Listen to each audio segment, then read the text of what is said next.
Ontem eu tive um seminário numa faculdade de comunicação. E eu achei que o script ia ser o mesmo de sempre.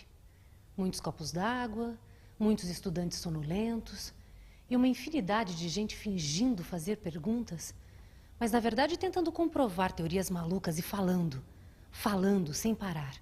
Uma menina do 2º ano levantou a mão para fazer uma pergunta e lançou o seguinte texto: as feministas fizeram uma brincadeira de mau gosto com a gente. Elas nos transformaram em supermulheres. A gente trabalha, cozinha, cuida dos filhos, ganha menos do que os homens e ainda por cima tem que dividir todas as despesas com eles. Não teria sido melhor se a gente tivesse deixado tudo como estava? Bom, aí eu não aguentei mesmo. Interrompi o discurso da garota e falei: menina, se as feministas não tivessem existido, você não estava aqui nessa universidade agora, com essa sua micro saia, falando para mais de 200 pessoas. Eu sou feminista e acho que toda mulher deveria ser, pelo simples fato de que a gente foi tratada como seres inferiores ao longo da história e que até hoje restam desigualdades com as quais nenhuma de nós deveria ter que conviver. Mulher que ganha menos que homem, que é espancada dentro de casa, que é discriminada pela cor da sua pele ou pelo tamanho da sua barriga. O feminismo envolve diversas teorias e filosofias. É um movimento que luta pelos direitos de todas nós, mulheres, e pela igualdade entre os gêneros. A Célie Pinto, que escreveu o livro História do Movimento Feminista no Brasil, vai falar mais sobre o assunto. O feminismo ele começa no século XIX, no mundo, no sentido de lutar pelo direito ao voto da mulher votar e ser votada. Essa é a primeira onda do feminismo no Brasil, e isso acontece na década de 10 a 20, e finalmente as mulheres conseguem o direito ao voto em 1932. Depois nós temos, então, essa segunda onda feminista, surge junto com os movimentos da década de 60, com maio de 68, e vão se tornar importantes e espalhados no mundo ocidental na década de 70, principalmente a partir de 1975, quando a ONU declara a década da mulher em um congresso no México.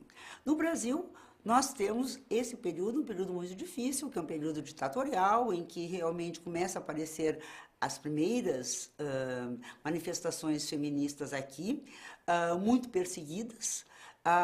São chamadas na polícia algumas vezes as feministas, porque o feminismo era, naquela época, associado à dissolução da família, à degradação da mulher. Então, nós temos esse movimento, que é um movimento muito importante, que começa em 75, e a grande onda feminista no mundo, que vem até o fim de 90, por aí. Havia uma ideia de que o início do feminismo era uma guerra do sexo. Não era. Era uma guerra contra a desigualdade de gênero, contra o poder único posto hegemonicamente na mão dos homens. E por quê? Porque estava no dia a dia, era isso.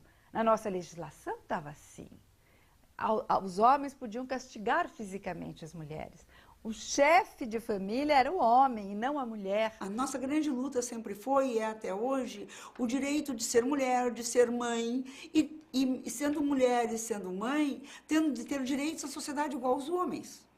Essa é a grande luta do feminismo, esse é o direito de ser mulher. E as mulheres sempre tomaram o feminismo, naquela época, com mulheres mal amadas, com mulheres que não eram bem mulheres.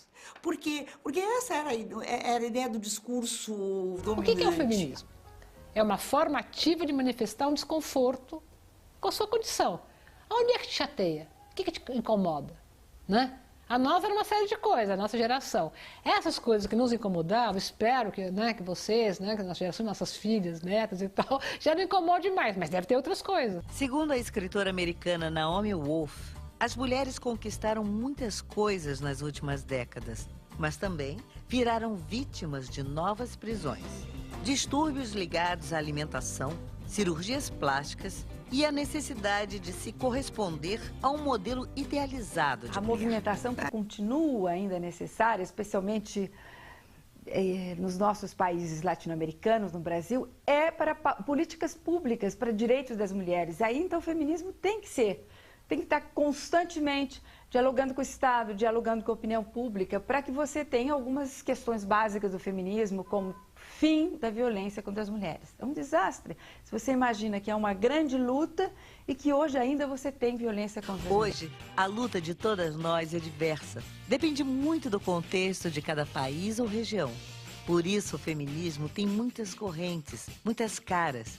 Uma delas é a cara da vovozinha feminista, que já pensou, falou e brigou bastante por ideais, mas que continua acreditando que ainda hoje temos muita coisa para mudar.